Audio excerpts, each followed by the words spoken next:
Welcome to another conversation in People in Fundraising.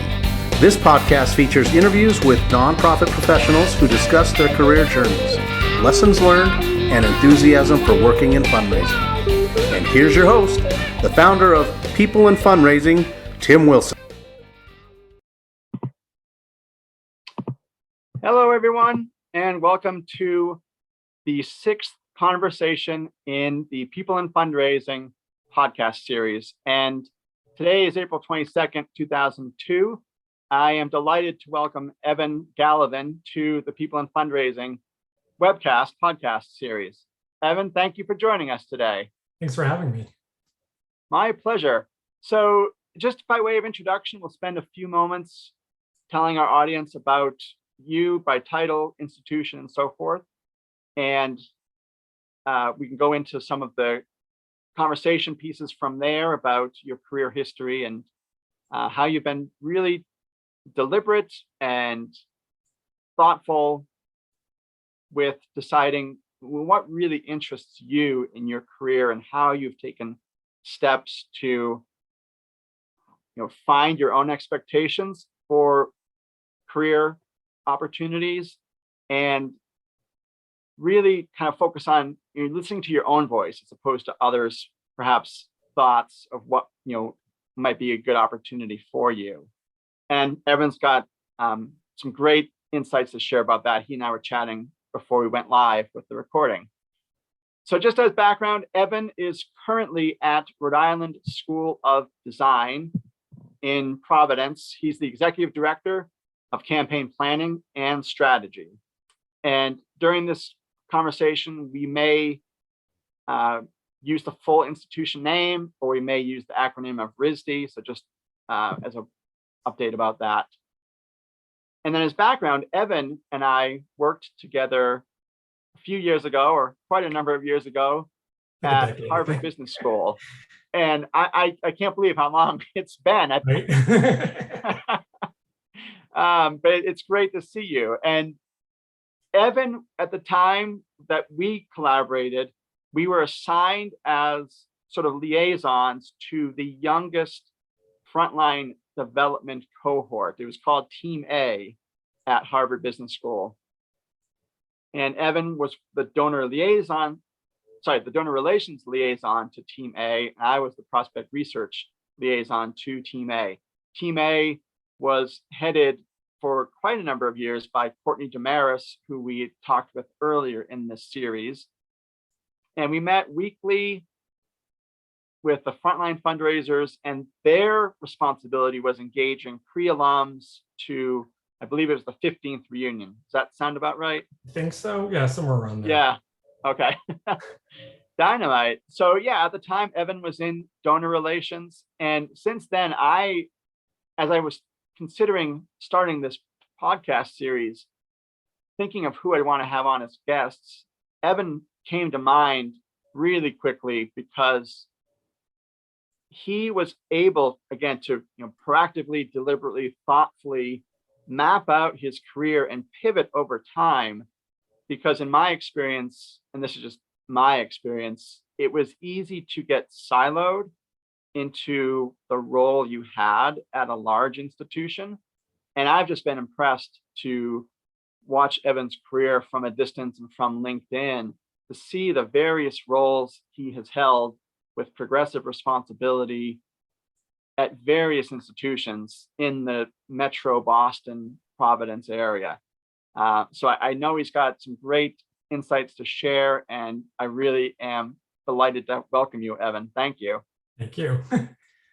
Yeah, so if you could just briefly tell us about your educational background and how you got into the fundraising profession, please. Sure. So I graduated from Wheaton College in 2000 with a BA in English Lit. Wasn't quite sure what I wanted to do with that. It was the 90s, and Clinton was president, and the liberal arts schools were telling me, you can do whatever you want with a liberal arts degree. So I didn't really worry about it. I graduated, and I knew I wanted to be in education, but I wasn't quite sure what that meant. And so as a senior in college, my concept of education was to teach. So I attempted student teaching, realized it was not right for me and I hated it.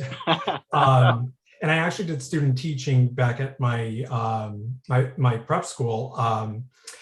And so I, while I was learning, I was not cut out to teach. I was speaking with some senior administrators at the school, and I had done some interning development work as in high school as a student there, and so I was in touch with the development director. While I was student teaching. And she put me in touch with Josh Marrow, who we both worked with at HBS. And Josh was the director of development at Wilbur M. Munson when I was a senior. Oh. So I became, so in a way he's either can take credit or can take the blame for my career in fundraising, because when I realized that I was also elected class agent my senior year when he was the director. And so from that point, for the next maybe 10 years, I was a peer solicitor and class agent for my class. And so the current or then current director of development put me back in touch with Josh, and started talking with him about the fundraising profession and alumni relations and development in general.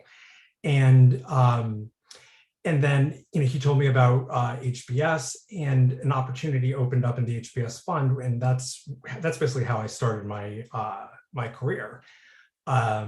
So I was at HBS in the fund for a couple of years, and then migrated to donor relations, which is when you and I were working close together.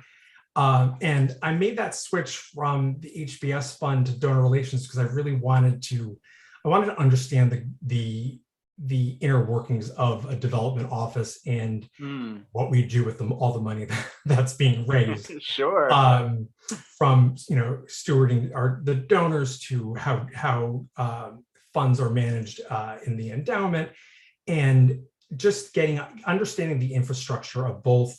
I was fascinated by the infrastructure of a advancement operation, and then also of a school or an organization in general. And Dynamite. so, thanks. So I did that for a few years, but I had this. I felt like I needed to be in the front line or be a major gift officer as a career trajectory. And as you said, I had that fear of being pigeonholed into like, well, you're in this is your category and this is all we will see you as. Yeah. And so I felt I needed to make a move. And I also wanted to see what life was like outside of the Harvard bubble, because I knew, but I didn't really quite know the difference of the size of gifts at any other institution outside of a Harvard or an MIT. And I also at the same time wanted that challenge of being at an organization where I felt I was, making a bigger impact instead of being a small fish in a big pond. Absolutely. So I moved on to Northeastern in major gifts, and while I was there, I took advantage of a free master's. So I pursued my MBA at Northeastern, not just because it was free, but I knew I wanted to get into management. I wanted to either run my own development shop or be a VP at some point, or just have that. Felt I needed that more advanced management training. And so I got my MBA with the concentrations in organizational behavior and marketing, and started looking for opportunities where I could manage a shop and implement strategy and really really make an impact. And so I moved on to the Boston Architectural College, which is a very, very small architecture and design school in Boston. And that I went from HBS, which was a well-oiled machine with processes, best practices, things, tried and true, tested. Yeah. And then on to with unlimited resources. Yes. And to like Northeastern, where I would ask for things and they would say like, "Oh, Harvard." Little do you know how things are not like this at Northeastern. But Northeastern was still, above and beyond where the BAC was or is. And I got to the BAC and realized I was a little bit over my head of what was being expected of me and my team and what was actually realistic. Okay. Because there was very little infrastructure at the BAC or in the advancement office at the time, and I quickly staffed up the team. I wrote in those best practices, policies, and guidelines to really create an infrastructure that had been lacking, and really turn that shop around. But at the end of the day, it was like the more money you raise, the higher the sights of the president or the board were that were just quite unrealistic with the prospect base that we had. We did not have anyone in prospect research, so I had a team member also, entering gifts and doing prospect research and everything else. To that effect. If I could just interject really quick, Evan. I mean, I don't want to put words in your mouth, but you mentioned coming from HBS and then going to Northeastern and then down to BAC, and just the different levels of resources and staffing. So as you look back on that trajectory, and it's going this way, the resources are kind of going that way. Was there a mix of excitement, but also puzzlement of how you were going to make it work? I mean, on the one hand, I could see I'm bringing best practices with me, and you mentioned that. On the other hand, there's also the reality of the person entering gifts and doing prospect research. So if you could just maybe talk a little bit, reflect about mentally, emotionally, what were those changes like and adjustments? So I definitely took all of that for granted at Harvard and Northeastern, because it was just handed to you, and that's the way things are. And there are these documentation for best practices and style and things that you just, again, you take for granted, or when you're in that big shop, you feel constricted by all these rules and guidelines, and you can't, and this lack of creativity. Interesting. So moving on to a place like the BAC, where it's like, okay, there's nothing documented or there's no best practices here. You can make them up yourself. So it was liberating to be able to create and develop my own practices instead of feeling that hampered, like this is how things should be done. But there's at the same time, there's a reason why things are documented and best practices are benchmarked and well thought out and vetted by colleagues. Because it's best practices and how to improve upon everything that you've done leading up to that point.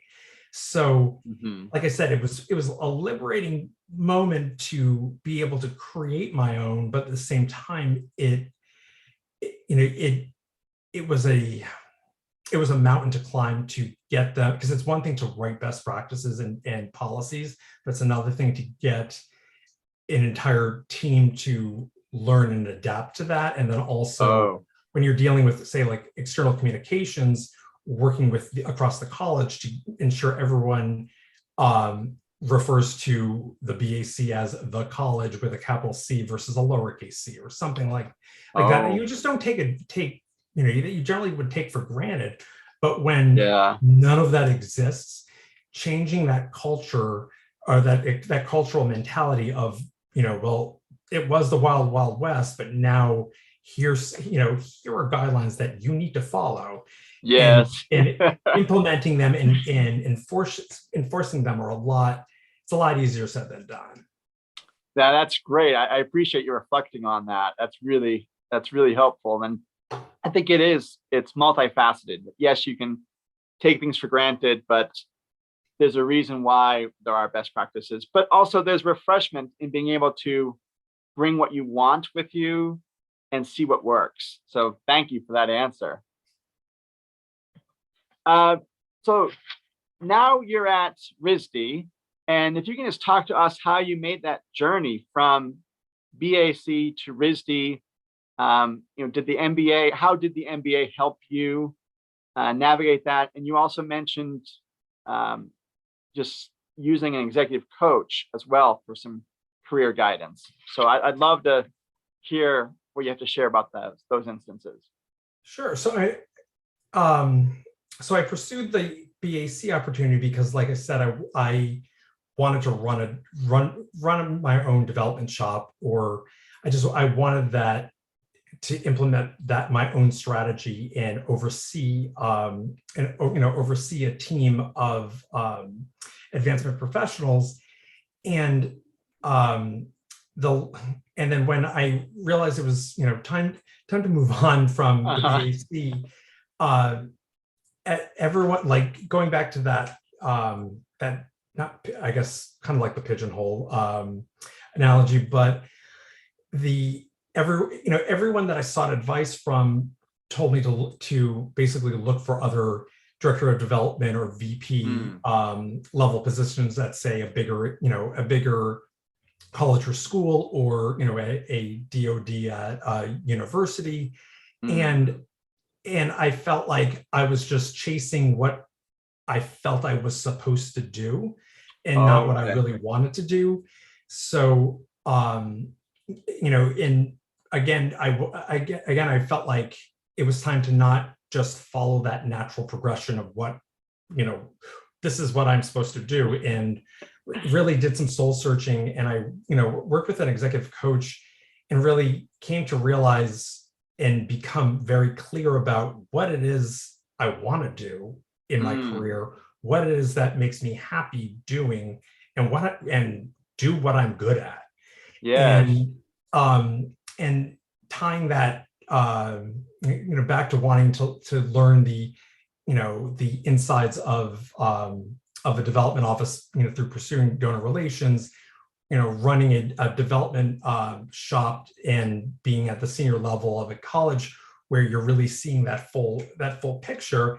There were those aspects that I really loved, which was the strategy and planning, management, putting in best practices and policies and guidelines. I'm a very operations systems person, and awesome. And while I love, I do enjoy frontline fundraising and relationship management with prospects. What I really loved is making the engine run as efficient as possible. And to me, that was, in some component of, like, the advancement services side of the house of advancement. That's great. And so I found this opportunity at RISD where it combined, campaign planning and strategy. I oversee our special events team, our communications team, and our donor relations team for the division, and it really speaks to all of my strengths. And awesome. So it really jazzes me to do the work that I'm doing. And it took me a while to get to that plane or understanding of what it is that I love, but I got myself there. That's awesome. That's so, and knowing you a little bit from our time at HBS, I'm happy that you have had you've put in the work, first of all, to develop the skills, but also the executive coaching. So definitely, you've been very hands-on at crafting your career. And what I was getting at was, knowing you as I do from HBS, I'm very happy for you to be at this point in your career, knowing a little bit about the time and the sweat equity you put into getting where you are. Why I've been struck by having you on this podcast series is, again, just the thoughtfulness, the time that you've put into understanding what motivates you, what brings you happiness. So, kind of getting centered with who you are as a person, and then what does that mean? How do you translate that for your career? So thank you. Thanks. And then with RISD, if I could ask a few questions that you mentioned before the broadcast went live. You talked about you developed and launched the division's 1,000-day roadmap towards a potential campaign, and you also talked about making retreats more strategic and really having some meat to those. So if there's any insights on either topic that you could share, that would be great. Sure. So the division developed its own strategic plan for the Division of Institutional Advancement probably about 6 months before I got there. Okay. And I didn't develop the plan itself. I developed how we would get to the plan, how we would realize the plan. Oh, okay. And so I had been speaking with my VP about the concept of a 1,000-day plan. And 1,000 days is longer than a fiscal year, but it's certainly shorter than a capital campaign, which can run 10 or even 20 years at times.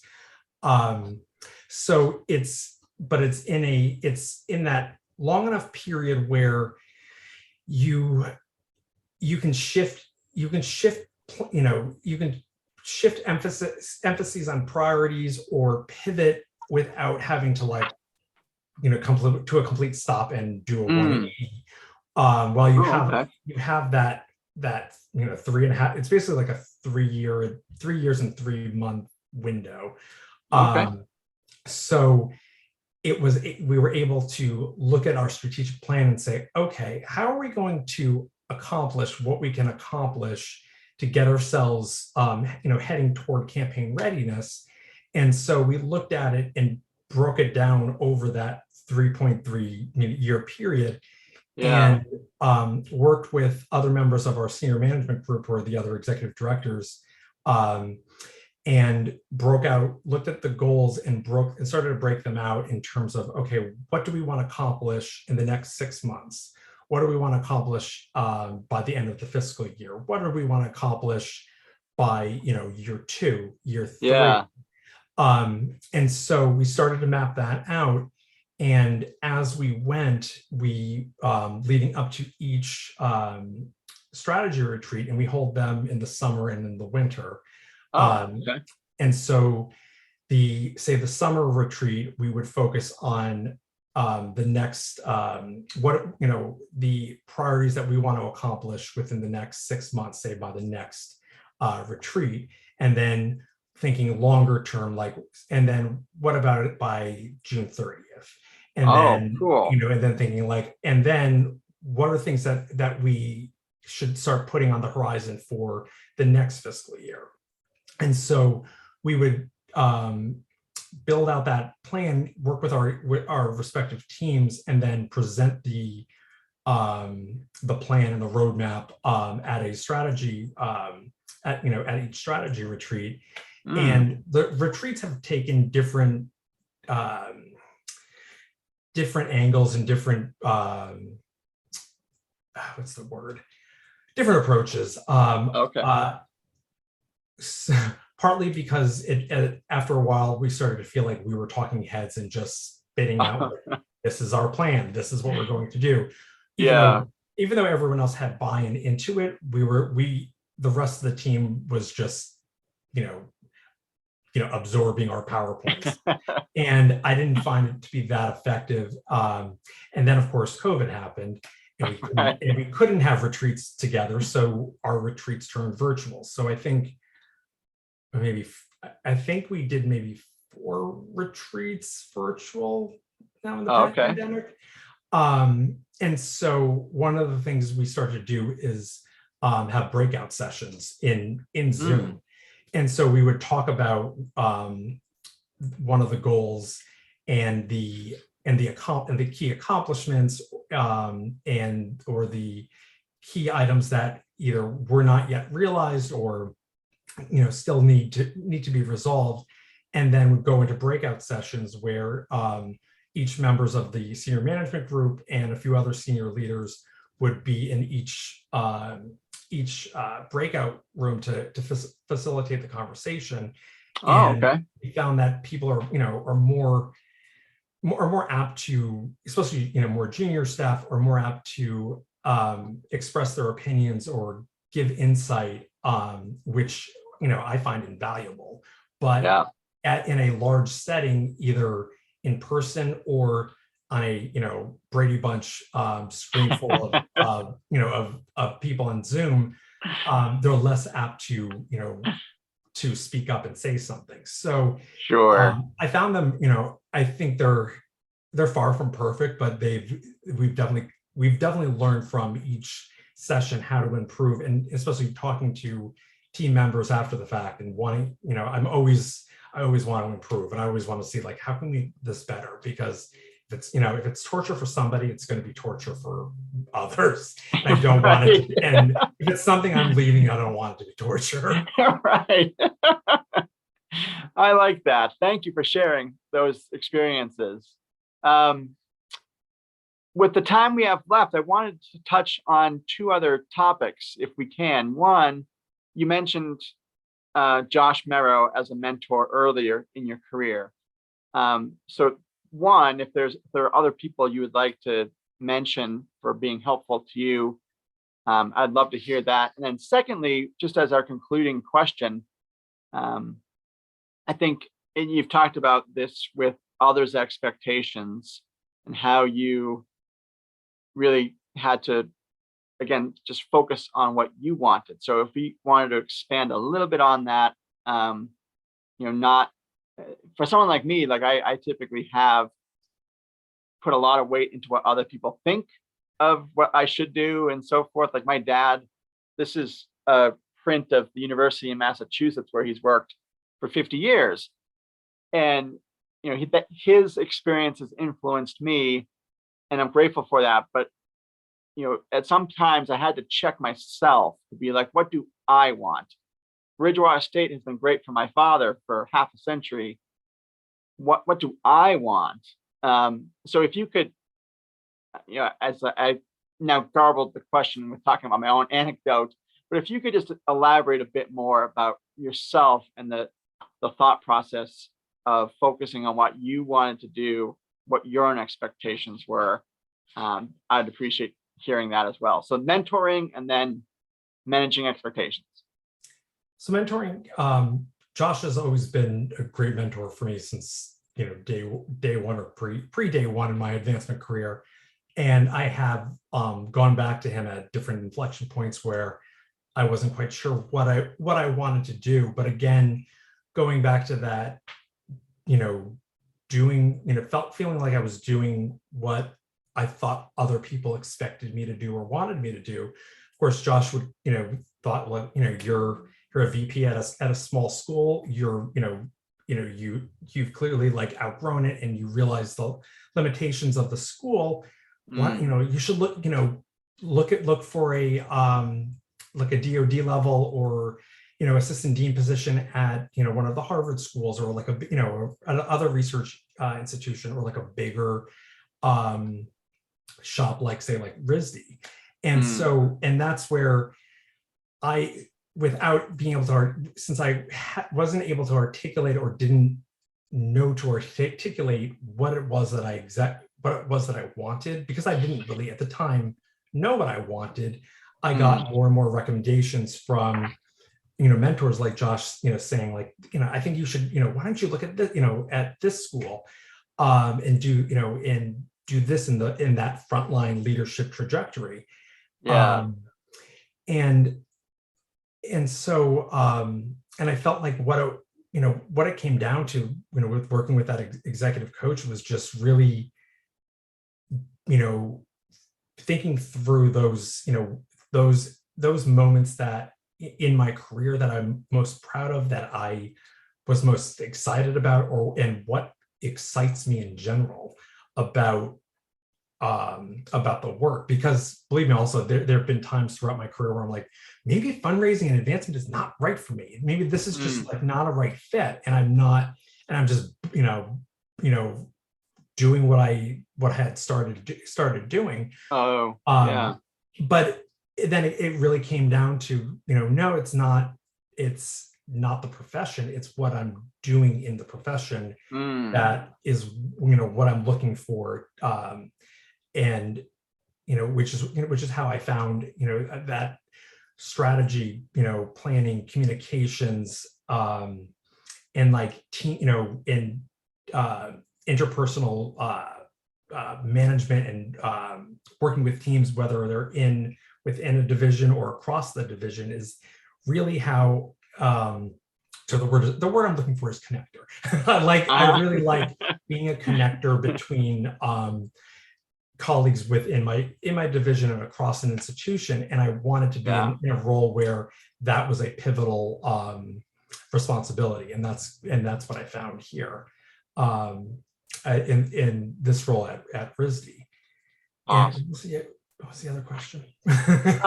Yeah, sorry, because I went on a tangent myself about Bridgewater State and such. The other question was, you were talking about earlier, really trying to understand your own expectations and how to not put so much weight on others. And we all have people that are cheering for us. Sometimes that advocacy, becomes like a pressure point of expectations that you may be letting someone else down. So, how have you worked through that on your own? I think it was, just from that time working with an executive coach, where I just removed myself from those thoughts and those voices and focused in on, what it is that I really want to do. Yeah. Because like you said, you have coaches and, people cheering you on because they're cheering you on to continue in that trajectory that you've put yourself in. So they're not going to say like, well, why don't you try something different? Because they think this is the direction that you want to go in. Right. And so it's really, it's really not up to them to figure it out for you. It's up to you to do that.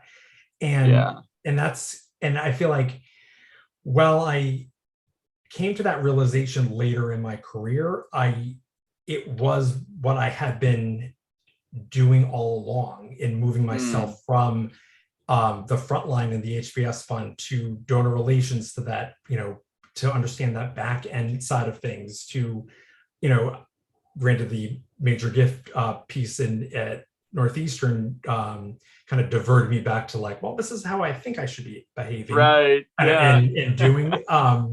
But I always kept on coming back toward, what it was that I was more, most interested in.